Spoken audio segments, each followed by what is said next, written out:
Good morning, all of you. In this lecture, we will start our next question. Methods of performance appraisal. Okay.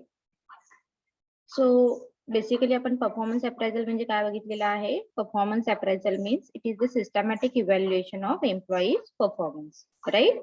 Performance appraisal means it is the systematic evaluation of employees' performance.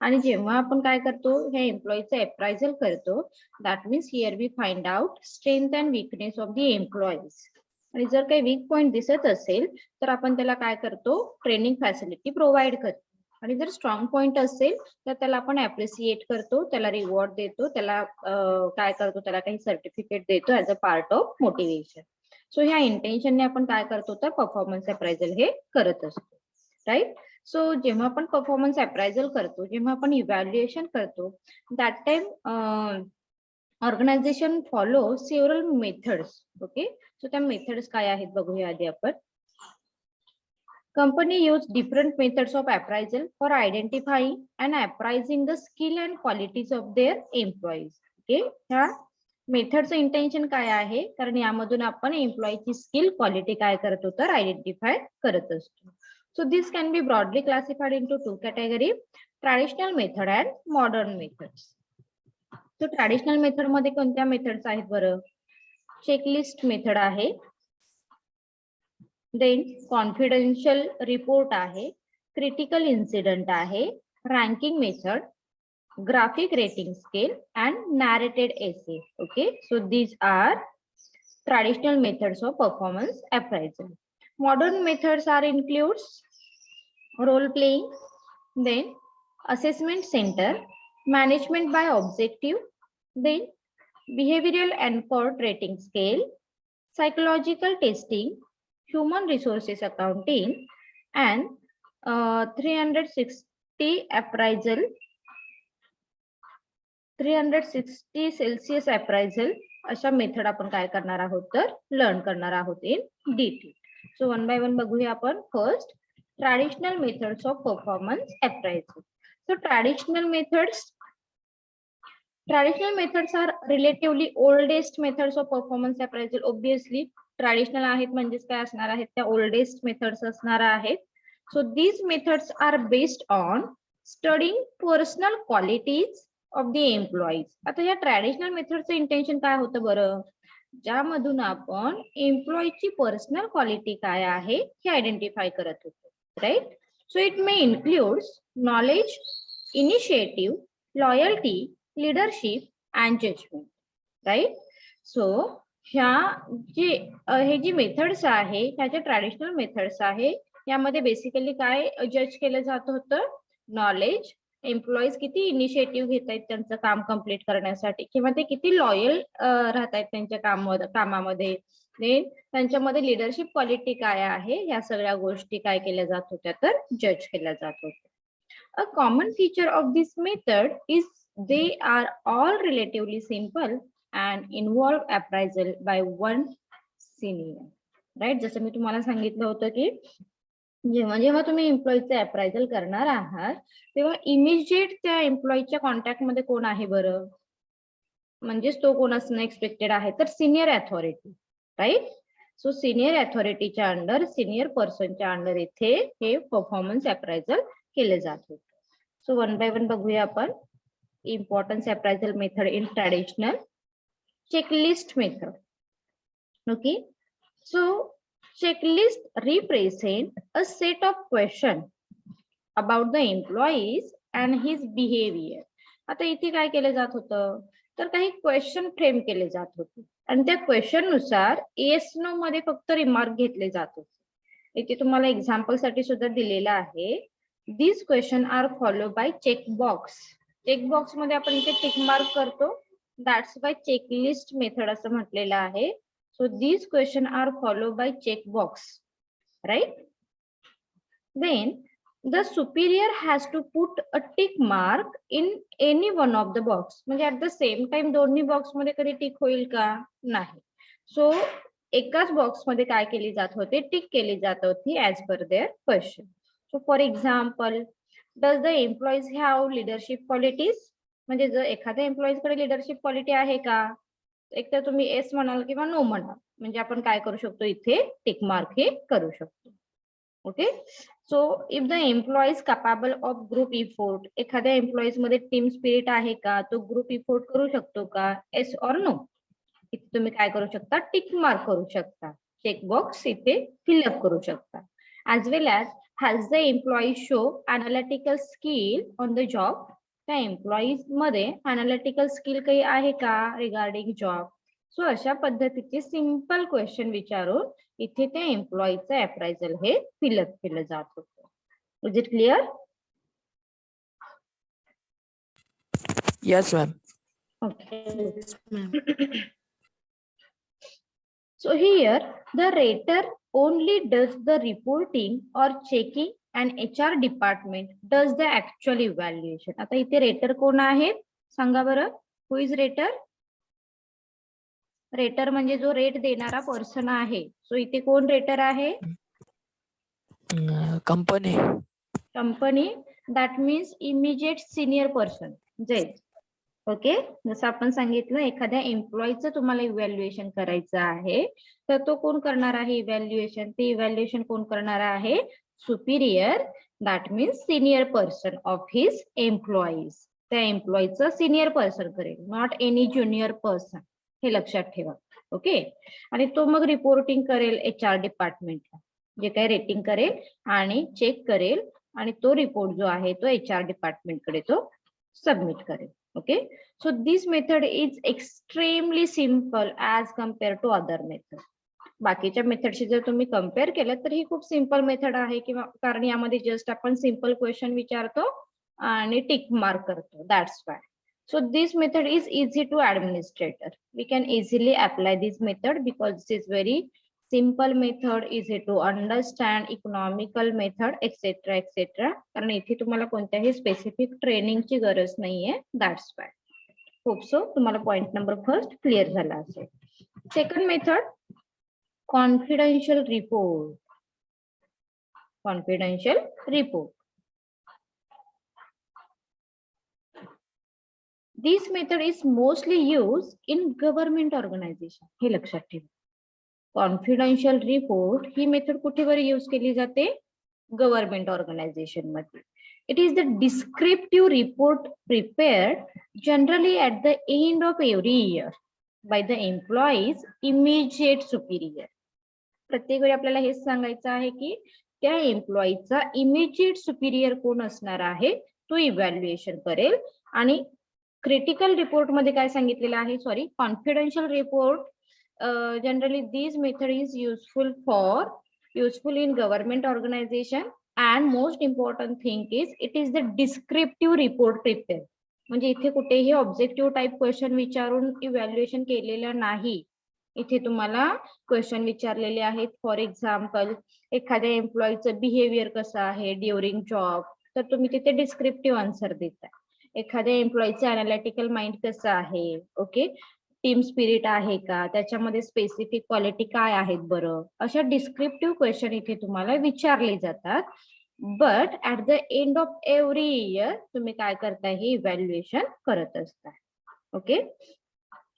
So the report highlight the strength and weakness of the subordinate. आणि इथे आपण काय करतो बरं, तर एम्प्लॉईचा strength and weakness हा find out करतो.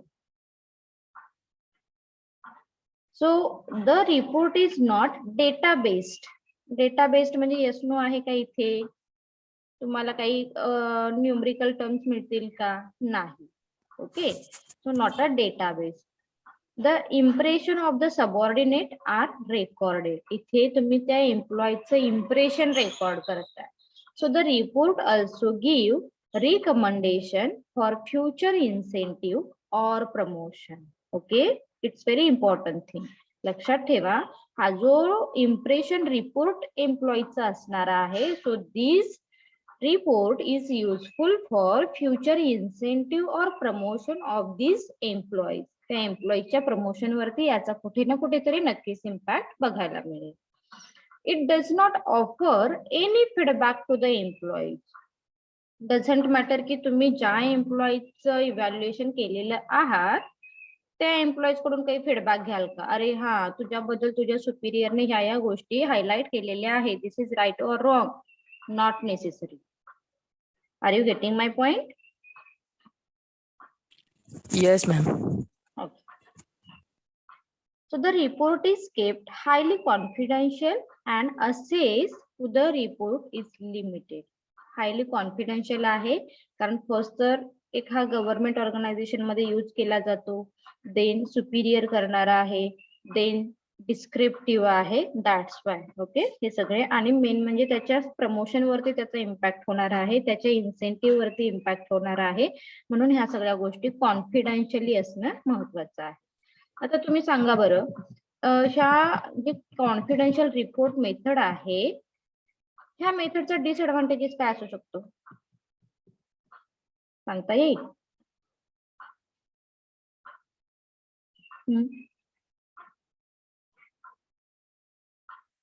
सांगा बरं. प्राची, जैद. एक तुम्ही जर पॉइंट बघितलात तर ह्या मेथड मध्ये जे तुम्ही इव्हॅल्युएशन करणार आहात कसं आहे, डिस्क्रिप्टिव्ह टाईपचं आहे. ओके, सपोज तुमचं जर एखाद्या तुमच्या सिनियर पर्सन सोबत जमत नसेल, ओके, तुमचे विचार असतील, तुमचे थॉट असतील, ते मॅच होत नसतील, तुमची वे ऑफ जो काही जॉब डुईंग आहे दिस इज अ डिफरन्स, किंवा थोडेसे काही कॉन्फ्लिक्ट झाले आणि तुम्हाला तुमचं इव्हॅल्युएशन तुमच्या सुपिरियरला करायला सांगितलं, तर तो तुमच्याशी रिगार्डिंग छान रिमार्क देईल का हो? नाही देणार. नाही देणार, ऑब्विसली नॉट, राईट. म्हणजे कुठेतरी एक बायसनेस इथे बघायला मिळेल, राईट. तुमचं रिलेशन कसं आहे, these are directly impact on this evaluation. आणि तुमच्याकडून फीडबॅक पण घेतले जात नाहीये. म्हणजे ज्या एम्प्लॉईचं इथे इव्हॅल्युएशन होणार आहे त्या एम्प्लॉईज कडे व्हेरिफिकेशन केलंच जात नाही, डिरेक्टली त्या सिनियर पर्सन डिसाइड करेल की याचं प्रमोशन करायचं आहे किंवा नाही, याला इन्सेंटिव्ह द्यायचे आहेत किंवा नाही. दॅट्स वाय काही डिसएडव्हान्टेजेस सुद्धा त्या मेथडचे तुम्हाला बघायला मिळतील. ओके, म्हणून इथे सांगितलेलं आहे बघा disadvantages. The disadvantages of this method is that is a highly subjective. Subjective का झाली आता ही मेथड? बिकॉज इथे तुम्ही डिस्क्रिप्टिव्ह रिपोर्ट प्रिपेअर करताय, that's why. And rating can be manipulated because the evaluation are linked to HR action like promotion, etc., etc. Okay, so manipulation ची possibility इथे जास्त आहे. Next, critical incident method. Critical incident method. So in this method, critical or important incident which have taken place on the job are noted down along with employees' behavior and reaction in this situation.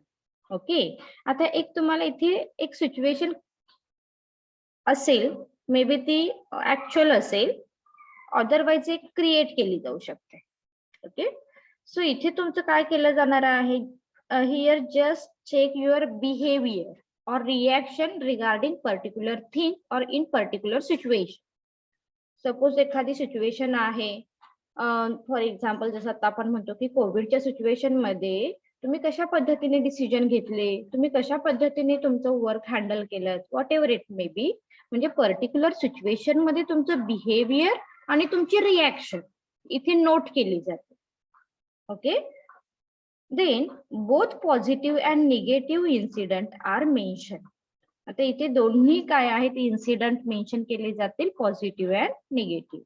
This is follow by an analysis of the person, his ability and talent, recommendation for the future incentive as well as promotion. Okay, ह्या सगळ्यासाठी.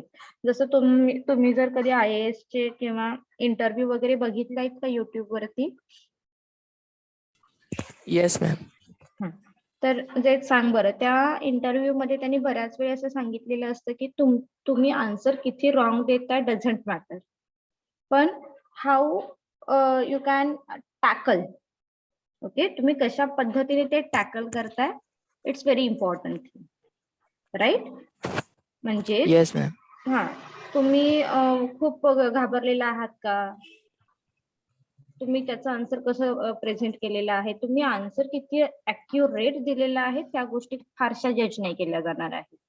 किंवा continuously Confidence बघितलं जातं. हा, okay, किंवा continuously आता मी पण बऱ्याच वेळी बघते असे हे इंटरव्ह्यू किंवा जस्ट IAS चे तर मी स्पेशली बघतेच, कारण खूप बऱ्याचशाच गोष्टी आपल्याला त्यामधून बघायला मिळतात. त्यातले तुम्हाला काही व्हिडिओ पण पाठवेन स्पेसिफिक, की ते बघाच, कारण आता तुमचं TY झाल्यानंतर काही स्टुडंट हे जॉबला पण जातील किंवा काही हायर एज्युकेशनला पण जातील. तर जेव्हा तुम्ही जॉबला गेल्यानंतर खूप छोट्या छोट्या गोष्टी आपल्याला माहित असणं गरजेचं आहे, जेव्हा आपण इंटरव्ह्यू फेस करतो. तर काय असाव्यात, हायर IAS लेवलचे म्हणजे खूप हायर लेवलचे झाले, पण इथे आपण त्याचं नक्कीच एक्झाम्पल घेऊ शकतो, कारण इथे त्या पर्सनची ॲबिलिटी, टॅलेंट काय केली जाते तर जज केले जाते, as well as find out negative and positive incident. Is it clear this method? Yes, ma'am. बाकी स्टुडंट सगळे जागे आहेत का जेट सोडून?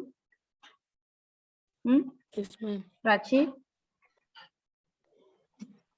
आन्सरच देत नाहीये. सायमा, समृद्धी,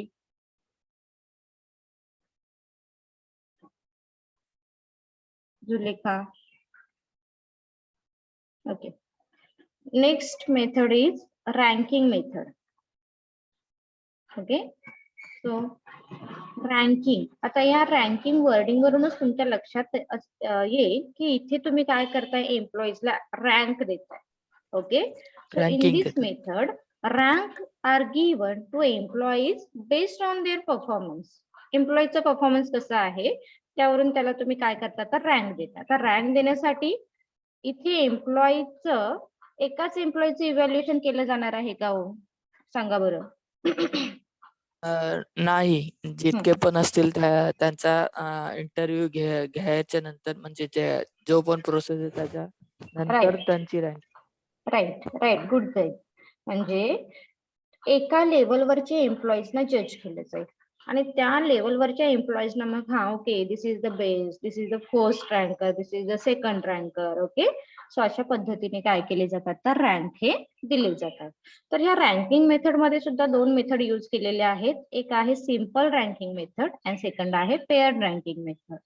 so simple ranking method means here the superior rank his subordinate on merit from the best or worst. Okay, इथे तुम्हाला काय केलं जातात, यू आर द बेस्ट और वर्स्ट, अशा पद्धतीने सिंपल रँकिंग हे दिलं जाईल. So this method is easy to administrator. It is the suitable when the number of employees is less. It's very important. Suppose एका लेवलवरती तुम्ही काम करताय आणि तिथे नंबर ऑफ एम्प्लॉईज थोडे कमी आहेत. फॉर एक्झाम्पल, मला मार्केटिंग डिपार्टमेंटचं किंवा सेल्स डिपार्टमेंटचं अप्रायझल करायचं आहे आणि त्या डिपार्टमेंटला सपोज 10 किंवा 20 एम्प्लॉईज आहेत, तर आपण त्यावेळी सिंपल रँकिंग मेथड चूज करू शकतो. However, this method give an idea of the position where an employee stand in his group, right? म्हणजे तो त्याच्या ग्रुपमध्ये कुठे बरं स्टँड करतोय, फर्स्ट नंबरला करतोय, मिडलला करतोय की लास्ट नंबरला करतोय, we can easily identify with the help of this method. It does not tell anything about how much better or how much worse an employee is when compared to another employees. Okay, बाकीचे असे नाही, फक्त इथे तुम्हाला ranking दिलेलं आहे, but किती हे त्या एम्प्लॉईला सांगितलं जात नाही. हाऊ मच, कशा पद्धतीने. तिथे काही फ्लेक्झिबल पॉइंट सुद्धा तुम्ही काय करता तर ऍड करता. That's why here said there is no systematic procedure for the ranking employees in the organization. कोणती सिस्टमॅटिक प्रोसिजर नाही. तुम्ही तर कोण एम्प्लॉईज आहे, त्याची कॅटेगरी काय आहे, त्याचा जॉब काय आहे, ओके, त्याचं डिपार्टमेंट काय आहे, त्याचं वर्किंग ऑफ नेचर काय आहे, whatever it may be, ह्या बेसिक गोष्टी कन्सिडर करताय. And then here HR department decide की काय मेथड असणार आहे किंवा प्रोसिजर काय असेल. Next, paired comparison. So in this method, each and every person in the group is compared with every other person in the group. Okay, suppose एका group मध्ये 10 employees आहेत, तर त्या सपोज मला ए या पर्सनचं जर इव्हॅल्युएशन करायचं आहे, तर मी बाकी सगळ्या 9 लोकांसोबत त्याचं कम्पेअर करेन. Are you getting my point?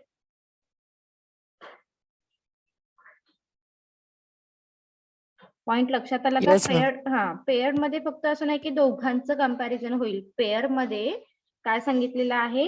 In this method each and every person in the group is compared with other person. Every other person. Every other person in the group. म्हणजे जसं सांगितलं 10 एम्प्लॉईज आहे, तर त्या एका एम्प्लॉईचं बाकीच्या 9 लोकांसोबत कम्पेअर होईल. Simple thing. अशा पद्धतीने लक्षात ठेवा. Is it clear method?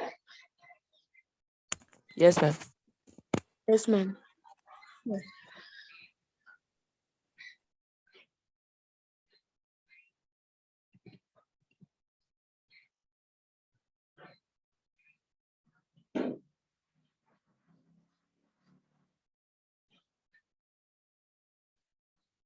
Next, graphic rating scale. Graphic rating scale refers to using specific factors to appraise people.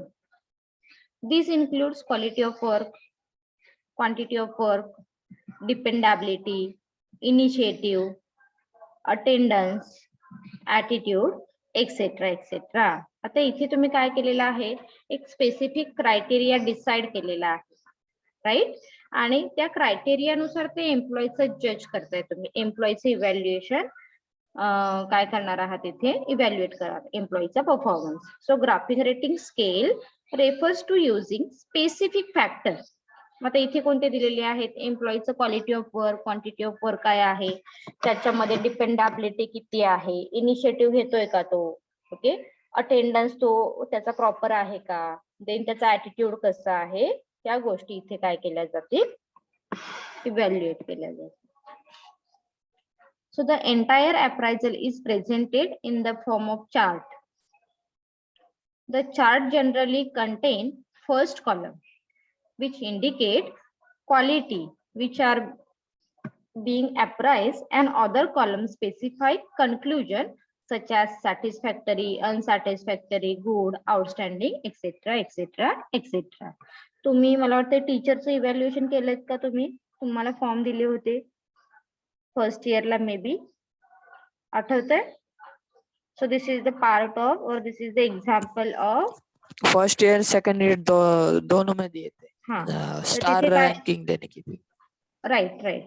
इथे काय, सो हे ग्राफिक रेटिंग स्केलचं एक्झाम्पल आहे, जिथे तुम्हाला एका रो मध्ये काय केले जातात, एका कॉलम मध्ये स्पेसिफिक पॉइंट दिले जातात आणि नेक्स्ट पार्ट मध्ये त्याच्या लेवल दिल्या जातात. So outstanding, satisfactory, unsatisfactory, poor, आणि मग तुम्ही तिथे काय करताय तर रिमार्क देताय, right? So the senior has to put a tick mark for a particular quality in appropriate column. Such chart are prepared for every employee. Simple लक्षात ठेवा. ग्राफिक रेटिंग स्केल जे तुम्ही टीचरचं केलं ते असणार आहे. And last is a narrated essay. This is the non-quantitative techniques of evaluation. Non-quantitative.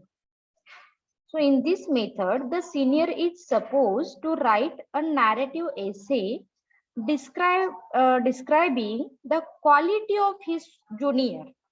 Okay. इथे त्या एम्प्लॉईची क्वालिटी तुम्ही काय करताय तर आयडेंटिफाय करताय. For example, the essay content like a job knowledge and potential. So आपण असं नाही ना सांगू शकत ह्या एम्प्लॉईज कडे 1 किलो नॉलेज आहे, 2 किलो नॉलेज आहे, राईट?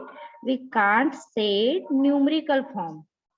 इथे आपण क्वालिटी काय करतोय, इथे एक्सप्रेस करतोय. Understanding of the company's program and policy. त्या एम्प्लॉईजला अंडरस्टँड होत आहेत का बरं कंपनीच्या पॉलिसी ज्या काही आहेत, प्रोसिजर आहेत, प्रोग्राम आहे, त्या पद्धतीने आपण काय करतो, इथे इन्फॉर्मेशन कलेक्ट करून त्याचं अनालिसिस करत असतो. Relation with coworkers. Then strength and weakness and analytical ability. Simple लक्षात आलं असेल तुमच्या ह्या पॉइंट वरून. हे पॉइंट आपण क्वांटिटी मध्ये एक्सप्रेस नाही करू शकत, ना की आपण एखाद्या न्यूमरिकल टर्म्स मध्ये एक्सप्रेस करू शकतो. That's why here we use narrated essay. Are you getting my point? Yes ma'am. Yes, ma'am. So traditional method clear झाल्या का बघा? Yes ma'am. कोणाकोणाला क्लिअर झालं जरा मला रिप्लाय द्या. जयचं एकट्याचाच आवाज येतो. चॅट बॉक्स मध्ये मेसेज करा.